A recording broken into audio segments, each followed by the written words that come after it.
मानव का अंतिम लक्ष्य यही है कि वो शिव तत्व को प्राप्त करे। शिव तत्व बुद्धि से परे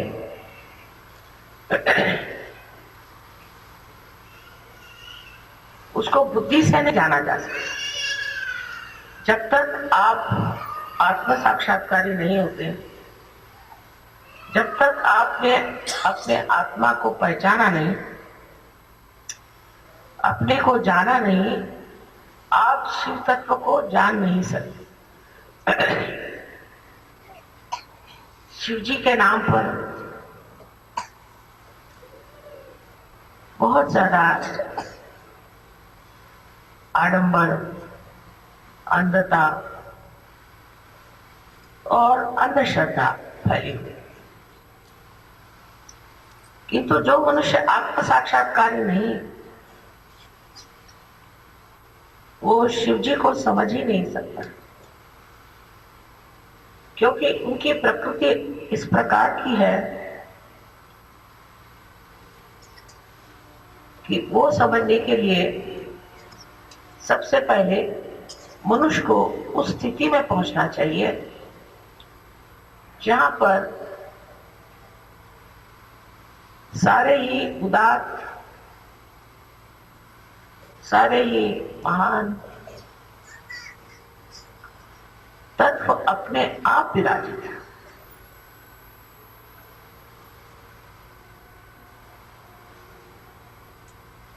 उनके लिए कहा जाता है कि वो भोले शंकर। आजकल बुद्धिवादी बहुत से निकल आए हैं संसार में और अपनी बुद्धि की उड़ान से जो चाहे वो पटांग दिखाकर, और फिर कहते कि ये शिव जी तो भोले हैं। किसी का भोला होना बुद्धिवादियों के हिसाब से तो एकदम ही बेकार चीज है। आजकल जितना आदमी चालाक और धूर्त होएगा वही बड़ा यशस्वी हो जाता है। तो ये भोले शंकर, इनका भोलापन कैसे समझा जाए? आजकल के संसार में तो लोग सोचते हैं जो आदमी भोला होता है वो बिल्कुल नगण्य है, बिल्कुल बेवकूफ। लेकिन शिव जी का भोलापन ऐसा है कि जहां वो सब कुछ है। एक समझ लीजिए जरूरत से ज्यादा कोई बड़ा ही श्रीमंत रईस आदमी हो जाए और उसको भी रख दिया जाए और उसका लोग धन उठा के ले जाए, तो लोग कहेंगे अजीब भोला आदमी है, इसके लोग धन चुरा रहे और इस पर कोई असर ही नहीं।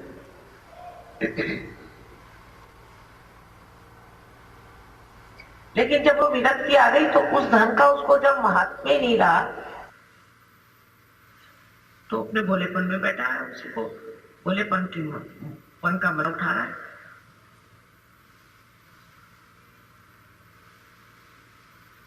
जब सब चीजें अपने आप हो ही रही है, सब जब कार्यान्वित ही है,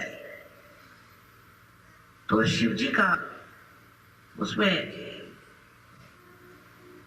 अरे भाग क्या रह जाता है कि वो भोलेपन से सब देखते रहे, कि वो साक्षी सुख होकर के शक्ति का कार्य देखते रहे। शक्ति ने सारी सृष्टि रचाई और शक्ति ने ही सारे देव देवताएं बनाए और उनके सारे कार्य बना दिए, उनकी नियुक्ति हो गई। और अब शिव जी को क्या काम? शिव जी को बस देखना मात्र, और उनके देखने में ही सब कुछ आता है। उनके भोलापन का जो असर है वो ये है कि जिस पे उनकी दृष्टि पड़ जाए वही तर जाए। जिसके तरफ उनका चित्त चला जाए नहीं करना। कुछ उनको करने की जरूरत ही नहीं है, उनके लिए सब खेल। जैसे बच्चों के लिए खेल होता है, ऐसे परमात्मा के लिए भी ये सारा एक खेल है। वो देख रहे हैं। उस भोलेपन में एक चीज और निहित है। जो भोला आदमी होता है, सत्यवादी होता है, अच्छाई से रहता है, वो जब देखता है कि कोई बहुत ही दुष्ट उनसे मुठभेड़ ले रहा है, तब उसको बड़े जोर से क्रोध आता है। भोले आदमी का क्रोध बहुत जबरदस्त होता है। चालाक आदमी होगा तो वो क्रोध को इधर उधर घुमा देगा, उसको कुछ ऐसा बना देगा कि उसकी प्रखर जो कुछ किरणें हैं वो शांत हो जाए। लेकिन भोला आदमी जो होता है वो हंसते ही रहता है कि ये क्या मेरे ऊपर वार कर सकता है। इस वक्त हम छोटी छोटी बातों को अब भी सोचते रहते हैं। 17 मरतबा सोचेंगे किसके लिए क्या करना चाहिए, कहाँ के लिए क्या करना चाहिए, इसकी योजना कैसे करनी चाहिए, प्लान कैसे बनाने चाहिए, दुनिया भर।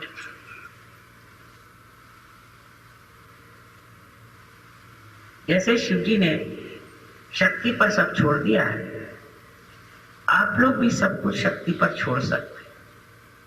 लेकिन वो भी फिर एक स्थिति आनी चाहिए, वो भोलापन आपके अंदर आना चाहिए। इस भोलेपन का मतलब यह है कि किसी तरह की नेगेटिविटी आपके अंदर आ ही नहीं सकती। इसीलिए आप बोले हैं, कोई चीज आपको छू ही नहीं सकती, तो आप बोले बेकार में परेशान क्यों? जो बिल्कुल विशुद्ध है, इसमें कोई भी चीज का असर ही नहीं आ सकता, जो समर्थ है, इसकी शक्तियां स्वयं ही उसकी रक्षा करें, उसका प्रभाव क्या करें क्या न करें।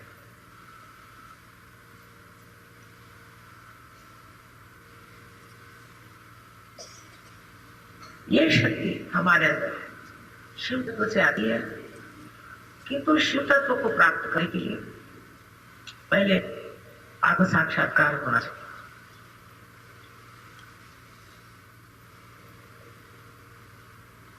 कुंडलिनी जो है वो शक्ति है, और चक्र जो है ये सीढ़ियां।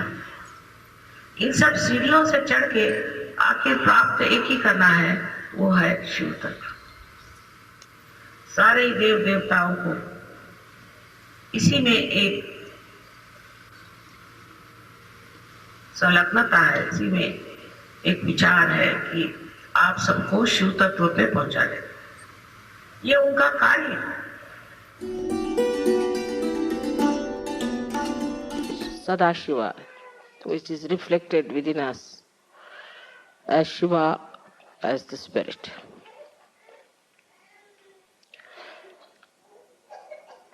He is reflected in our heart. And as you have seen that the goal of our life was to achieve the state of spirit.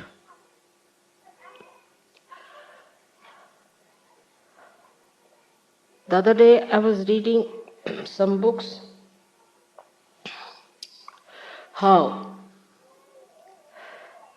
it was done.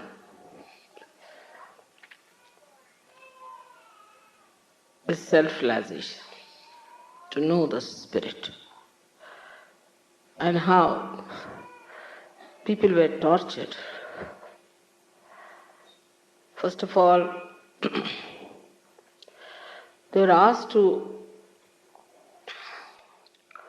some or other deny, defy and condemn their body. Now, if the body wants to have comfort,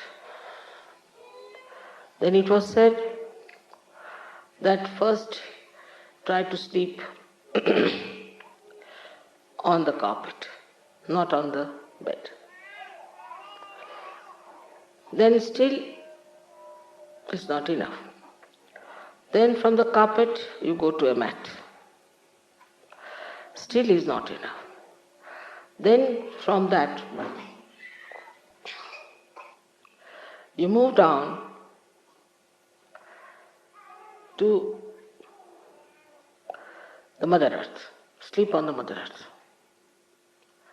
Still, if the body is not all right, then you start sleeping on the stone.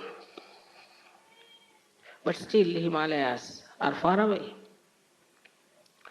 because Shiva resides in Kailasha. So you go to Himalayas and sleep on the ice. This was the minimum requirement. Then it was said that you are fond of good food, you want to have sumptuous food, you eat a lot, all right. So you deny everything that you like to begin with, all that you like. For example, Italians cannot eat pasta.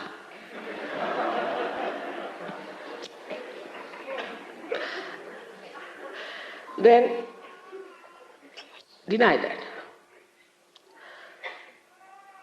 But that's not sufficient. After that, you start eating things which are very bitter. As in the Zen system, they give you to eat something which is like quinine raised to power 108, which is absolutely bitter or absolutely sweet. So put your tongue into test. But still the stomach is there.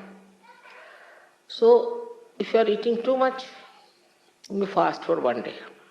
That's not sufficient. Then fast for 7 days. Then for 40 days. The month has got to be 30 days. To fast for 40 days means you are already finished. That's how if you have to do your penance for nirvana. As it is, you get a nirvana because you are finished and dead, you see. Nothing is left out of you. Nothing but bones, and these bones then become nirvana. Ultimately the death follows, so you are finished and there is nirvana, no doubt about it. Then you don't live in a house, because house is comfort. Give up your wife, give up your children, give up everyone. Now wear only one something like a cloth tied round. And go and ask for alms from people.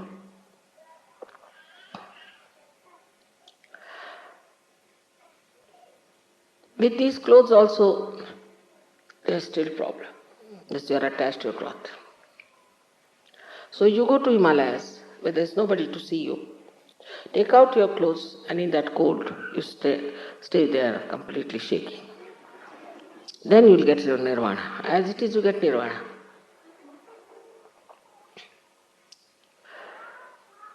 All such conditions were put as to destroy the demands of your body to begin with. You tell your body, no, nothing doing, you better work out your nirvana.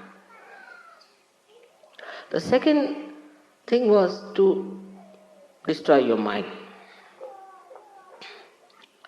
which takes you to senses, to things of joy. Supposing you want to have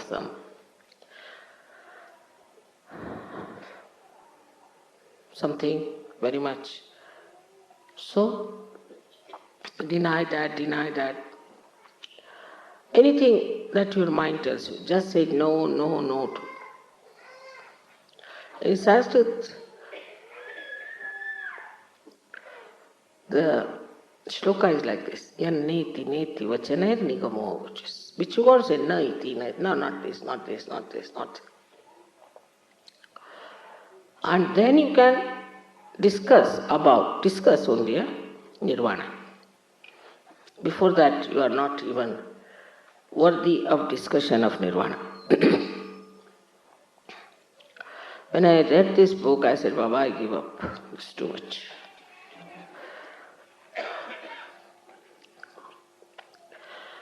But in Sahaja Yoga, it's the other way around. Like building first the pinnacle of the building and then the foundation. Opening your Sahasrara was the first thing was achieved. And then in the light of the Sahasrara, you have to watch yourself and see for yourself. Gradually the introspection was a better thing. Through vibrations is to see why I want this, why my attention goes to my comfort, why my attention goes to food, why to my family, why to my children, when I have to achieve the highest. So you start introspecting yourself.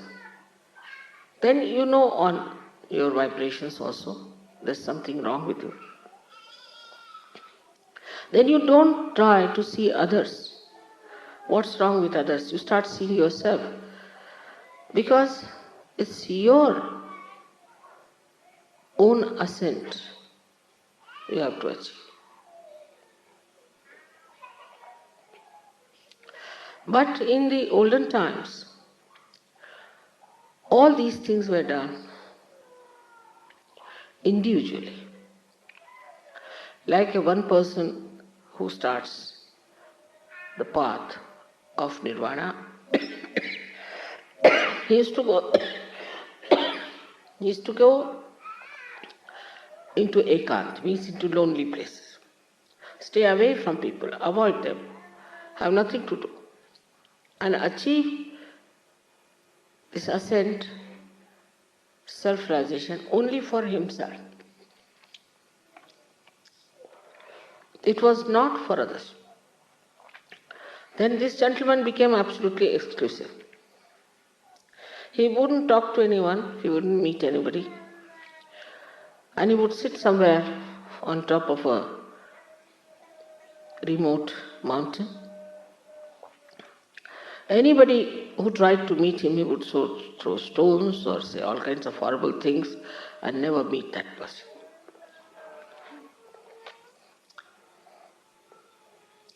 But Sahaja Yoga is not the same.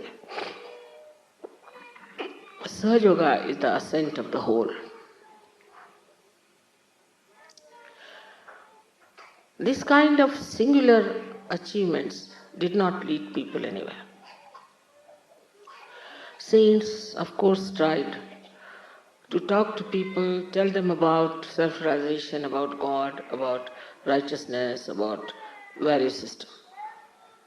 But they too were regarded as something strange and were tortured and troubled. So, on the level of an individual ascent, they couldn't do anything for others except for talking about it, telling about it, till